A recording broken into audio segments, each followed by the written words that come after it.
Hola, soy Caricaturitor. Veo ciertos vídeos de loquenderos que hablan del anime y ponen en sus títulos, defensa al anime. Pero yo me pregunto de quién tienen que defenderse. Es comprensible que los otakus y aficionados del anime se pongan a la defensiva. En Estados Unidos y Latinoamérica el anime sufre de críticas injustas. Algunos grupos religiosos califican al anime como satánico, algunos grupos de padres de familia lo califican como promotor de la violencia y la inmoralidad y siempre con algún ejemplo estúpido o una explicación absurda. También es conocida la censura y edición que el anime sufre, donde se elimina rastros de sangre, violencia e incluso armas de fuego, cigarrillos y alcohol. Por eso los otakus defienden al anime. Después de todo, si suficiente gente planta cara ante esta situación, las cosas podrían cambiar y el anime sería más visto y entonces sería más accesible conseguir series recientes, mejores doblajes y sin la molesta censura. Y sin embargo los otakus que defienden al anime caen en un error que está llegando a ser bastante común. El error consiste en atribuir a las caricaturas norteamericanas cierta responsabilidad al ataque que sufre el anime, o también utilizan la censura del anime como una prueba de que el anime es mejor que las caricaturas. Pues para empezar, entre Japón y Estados Unidos hay un abismo de diferencia. Lo que es apto para niños en Japón no es necesariamente lo mismo que es apto para niños en Estados Unidos. En Japón no existe un control en la televisión tan estricto con los programas infantiles como en Estados Unidos. No existen esas asociaciones religiosas que hinchan tanto la paciencia y por último su cultura y su historia son sumamente diferentes. Tradicionalmente la cultura popular en Japón es más abierta a temas como el sexo, la masculinidad, los vicios, la violencia y el comportamiento humano en general. Para ellos no es problema que los niños vean violencia, que por cierto es ficticia ya que están conscientes que es entretenimiento y además no es real, no daña a nadie.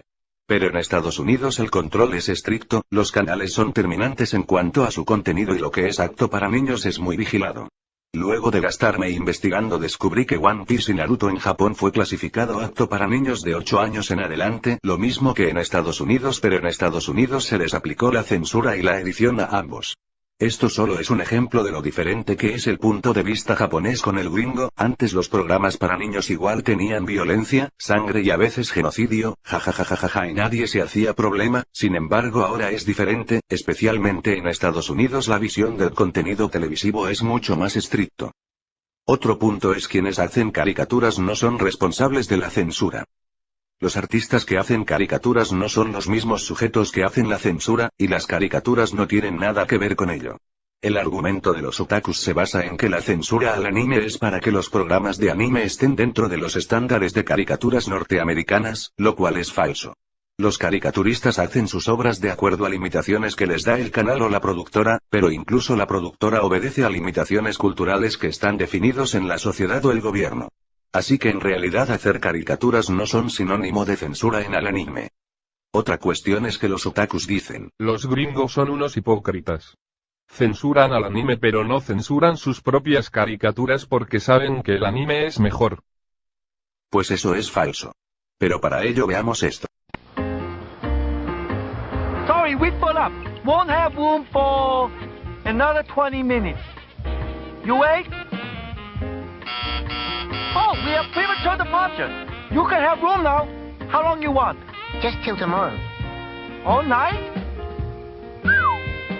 Okay.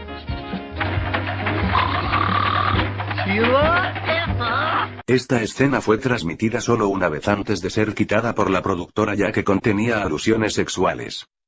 Lo mismo pasó con Invasor Sim, cuyo contenido en borrador era revisado una y otra vez antes de ser producido a cabalidad. Pero veamos, antes Nickelodeon no se hacía problemas, produjo Ren y Stimpy que tenían más mensajes para adultos que una película porno. Sin embargo Nickelodeon parece que tuvo una crisis moral que se volvió un canal y una productora de lo más mojigata. Antes, los norteamericanos no se hacían problemas por muchas de las cosas que se hacían en las caricaturas.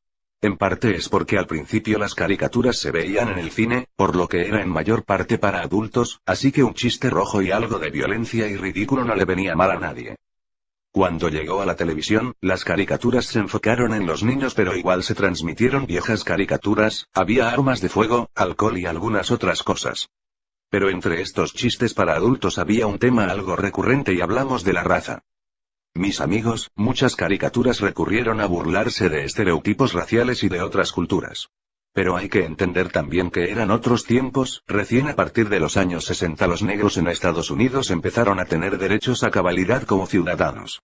Esa forma de ver el mundo se reflejó en sus caricaturas. Es entonces que algunos otakus dicen: las caricaturas gringas son racistas porque los gringos son racistas y quieren que todos los niños se vuelvan racistas también, en cambio en el anime no hay racismo. Esto es porque los japoneses no son racistas. No vayan a caer en esa presunción. En Japón el nivel de racismo es alto, de hecho en el 2005 la Organización de Naciones Unidas publicó un reporte donde indicaba que en Japón el nivel de racismo es muy elevado, en especial contra chinos, coreanos y emigrantes latinos. Investigando con Google y Yahoo un poco más me llegué a enterar que el nivel de racismo entre Japón, China y Corea es elevado, pero no estamos hablando de la actualidad. Recuerden que estas caricaturas fueron hechas en los tiempos de la Segunda Guerra Mundial y el odio irracional era moneda corriente hasta su conclusión, así que cuando veo este tipo de caricaturas no me escandalizó tanto porque entiendo que eran otros tiempos y en suma no éramos tan diferentes.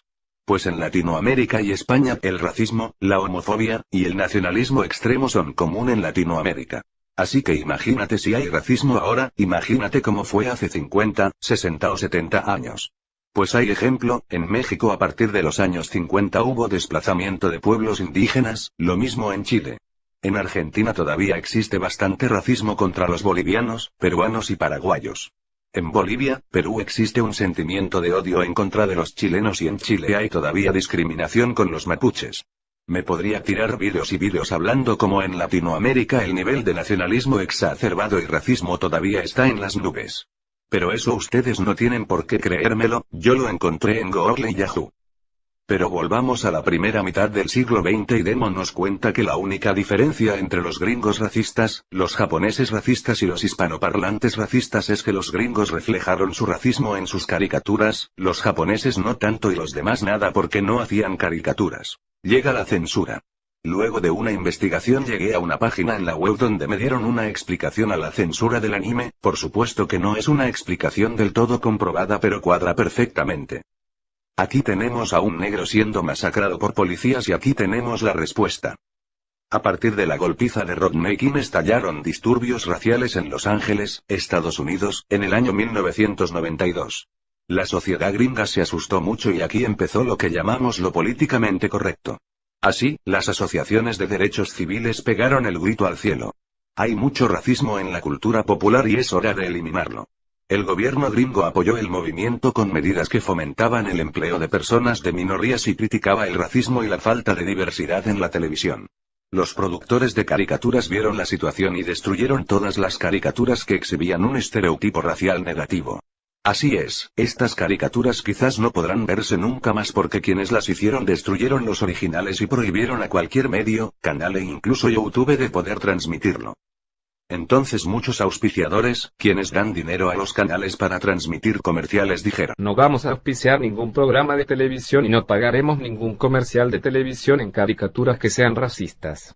Los ejecutivos de los canales que transmitían caricaturas se asustaron y también dejaron de transmitir cualquier caricatura que tenga un estereotipo racial negativo. Así que las caricaturas racistas fueron atacadas de todos lados, de gente enojada en el público, de los auspiciadores, de sus mismas productoras y de los canales de televisión. Y finalmente estas caricaturas racistas fueron exitosamente censuradas. Aparte de esto, los caricaturistas pensaron: no existe racismo ni discriminación, lo mejor es hacer caricaturas donde se muestre diversidad. Así que las nuevas caricaturas incluían más diversidad poniendo como protagonistas personajes de diferentes razas y minorías que fueron parte corriente en la televisión animada. Había diversidad y censura al racismo. Muchos celebraron. Pero aquí vino el problema.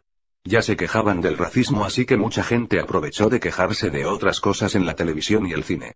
Por dar un ejemplo, algunos empezaron campañas para que dejen de poner cigarrillos en las películas cinematográficas. En cuanto a las caricaturas, pues bien, empezó el macheteo censurador porque de pronto todo lo que se hacía antes llegó a ser perjudicial para los niños. Así que se empezaron a quejarse de las alusiones sexuales, se quejaron de la violencia. Se quejaron del alcohol y las drogas. Y se quejaron de las armas de fuego en las caricaturas. Las caricaturas terminaron siendo lo que son ahora y para compensarlo los caricaturistas recurrieron a otros recursos para hacer sus programas interesantes o divertidos. Y luego, ¿qué creen que fue lo que pasó? Empezaron a censurar el anime. Esa es la conclusión y el resultado de todo el proceso. La conciencia se hizo moralismo y el moralismo se hizo paranoia. En 1999 Cartoon Network dejó de transmitir Speedy González por considerarlo un estereotipo negativo contra los latinos y como esos hay varios casos. Así que mis camaradas otakus, la censura gringa en la animación es algo general y no está relacionada por las intenciones de quienes hacen caricaturas. ¿Alguien me podría decir que el racismo continúa en series que alguna vez presenta estereotipos culturales? Me pueden nombrar a Pucca, Las aventuras del tigre Rivera y algunas otras. Y tengo una respuesta para ello, pero de eso hablaré otro día.